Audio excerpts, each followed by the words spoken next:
Belgique qui inflige à la France un véritable Waterloo monétaire. Eh oui, une défaite en race campagne, même un véritable camouflet belge, Nicolas, si c'est possible. Mais enfin, reprenons l'affaire. En mars dernier, la Belgique demande à émettre une pièce de 2 € pour le bicentenaire, le 18 juin prochain, de la bataille de Waterloo. Sûr de leur fait, nos voisins en frappent même 180 000 quand même. Mais c'était compté sans l'honneur bafoué, même à 200 ans de distance, de la France. Honteux. Protestation, échange diplomatique, honteux effectivement. La pièce de 2 € Waterloo est abandonnée, victoire française. Mais Nicolas, le Belge est perfide.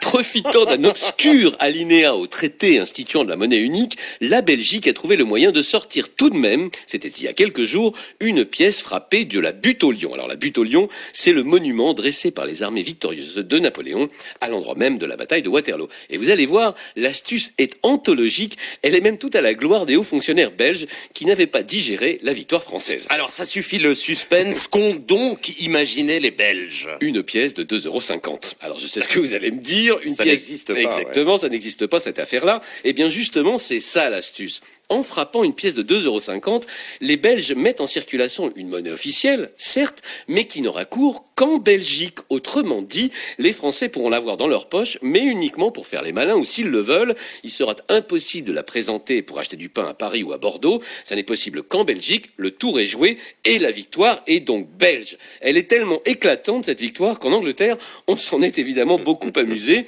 tout en rappelant que la monnaie britannique avait elle aussi émis une pièce commémorative de 5 livres à l'effigie de Wellington. Bref, 2 perfidies en Europe, Nicolas, 2, une belge et une britannique. En fait, ce que vous nous dites, Anthony, c'est que cette affaire de pièces est un complot européen contre la France. Et je le prouve. En fait, ce n'est pas une défaite qu'a subie la France, mais 2, et ce en quelques mois.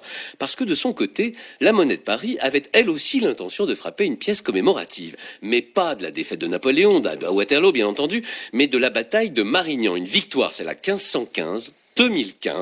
Les 500 ans de la célèbre bataille qui a vu triompher François Ier méritaient bien une belle pièce de 2 €. Or, ce projet a été rejeté en février par l'Europe pour la simple raison que Marignano, c'est en Italie, la bataille a été remportée contre les Milanais, pas question que les Italiens se retrouvent avec une défaite dans la poche. Et c'est donc pour cette raison que les Français se sont opposés à la monnaie belge. Exactement. S'il n'était pas question pour les Italiens d'avoir une défaite en poche, pourquoi les Français devraient-ils le supporter, eux?